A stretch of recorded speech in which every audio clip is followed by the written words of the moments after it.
కానీ ధర్నా కార్యక్రమం అయిన కొద్దిసేపటికే నా హోంమంత్రి గారు ఫోన్ చేసి ఎమ్మెల్యే గారు ఇక్కడ ఇబ్రహీంపట్నం రింగ్ లో ధర్నా చేస్తున్నట్టున్నారు, నిన్న అంబటి రాంబాబు గారి దగ్గర కూడా పరిస్థితులు అందుతప్పని దయచేసి మీరు దగ్గరుండి అయ్యే అదుపు తప్పకుండా మీరు కంట్రోల్ చేయండి అని చెప్పి అమ్మ నేను హైదరాబాద్ లో ఉన్నాను, ఈ గొడవ జరిగేది నాకు తెలియదు అన్న, అసలు ఆయన మాట్లాడే భాష తెలియదు, ఈ రోజు కేవలం రిలీజ్ సెంటర్ లోనే దిష్టి బొమ్మ దగ్ధం చేయడం అంతవరకు కార్యక్రమం చేస్తున్నారు తప్పితే అంతకు మించి ఎవరు అదుపు తప్పరమ్మా అని చెప్పాను.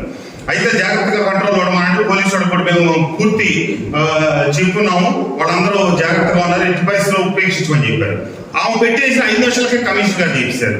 మీ నాయకులందరికీ ఫోన్ చేసి మీరు వాళ్ళ జాగ్రత్తగా ఉండమంటే ఏ రకమైనటువంటి అరాచక కార్యక్రమాలకు పాల్పడద్దని చెప్పండి అని చెప్తే నేను ఏమంటే మా నాయకులు చెప్పారు.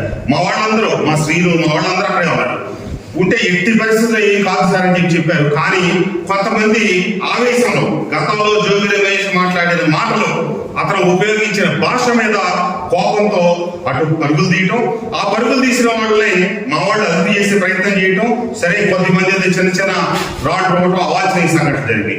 దాని తర్వాత ముఖ్యమంత్రి గారి దగ్గర నుంచి నాకు ఫోన్ చేశారు, ఈ రకమైన చర్యలను ఎట్టి పరిస్థితుల్లో ఉపేక్షించం, ఎట్టి పరిస్థితుల్లో జరగనివద్దు, మీరు నాయకులకి కార్యకర్తలకు చెప్పండి అని చెప్పి గట్టిగా పై నుంచి మాతో మాట్లాడారు.